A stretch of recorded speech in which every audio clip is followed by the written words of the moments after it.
주님의 평안을 전합니다. 오늘의 말씀은 시편 76편입니다. 1절과 2절 말씀입니다. 하나님은 유다에 알려지셨으며 그의 이름이 이스라엘에 알려지셨도다. 그의 장막은 살렘에 있으며 그의 처소는 시온에 있도다. 우리 하나님은 초자연적인 존재입니다.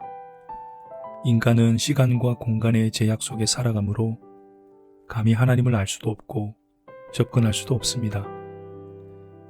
그래서 하나님은 인간에게 자신을 알리기 위한 수단으로 계시를 사용하십니다. 계시는 열어서 보인다 라는 뜻입니다. 그러니까 하나님께서 자신을 열어서 보여주셔야만이 인간이 하나님을 알 수 있게 된다는 것입니다.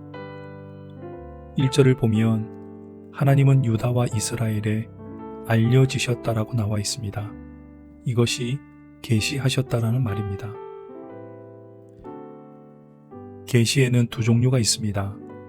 일반 계시와 특별 계시입니다. 일반 계시는 자연과 역사를 통해 나타내시는 것입니다. 로마서 1장은 그의 영원하신 능력과 신성이 그가 만드신 만물에 분명히 보여 알려졌다고 말씀합니다. 자연은 하나님을 가르치는 위대한 교과서입니다. 우리는 이름 없는 들풀에서 하나님의 자비를 느낄 수 있고 날아가는 새를 보면서도 하나님의 돌보시는 손길을 볼 수 있습니다. 일반 계시를 통해서도 얼마든지 하나님을 만날 수 있다라는 말입니다. 하지만 일반 계시에는 한계가 있습니다. 하나님의 존재와 위대하심은 알 수 있지만 그리스도의 대속의 은총 같은 것은 계시하지 못합니다. 따라서 또 다른 계시인 특별 계시가 꼭 필요합니다. 특별 계시는 하나님의 말씀과 성령의 역사입니다.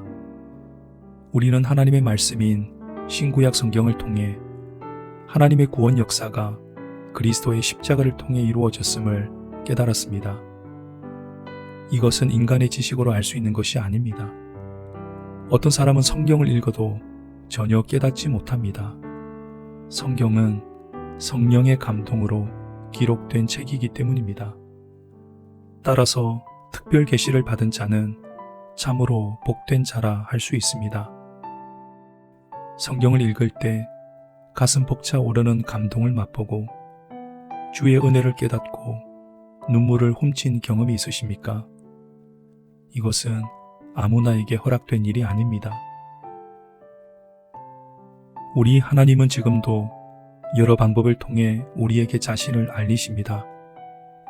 우리는 얼마나 하나님을 향해 마음을 열고 그분을 알기 위해 노력하고 있습니까? 오늘 시간을 내어 하늘을 올려다보거나 숲속을 걸어보는 것도 좋을 것 같습니다. 하나님의 숨결을 느낄 수 있을 것입니다. 그리고 말씀을 묵상하고 기도하는 시간도 꼭 가져보시길 바랍니다. 놀라운 구원의 섭리 가운데 내가 서 있음을 발견하게 될 것입니다. 사랑의 주님, 주님을 더욱 알고 싶습니다. 우리에게 더욱 주님을 계시하여 주셔서 주님을 아는 지식이 더욱 풍성하게 하옵소서. 그래서 늘 주님과 함께 걸어가는 은총을 누리게 하옵소서. 우리 주님 예수님의 이름으로 기도합니다. 아멘.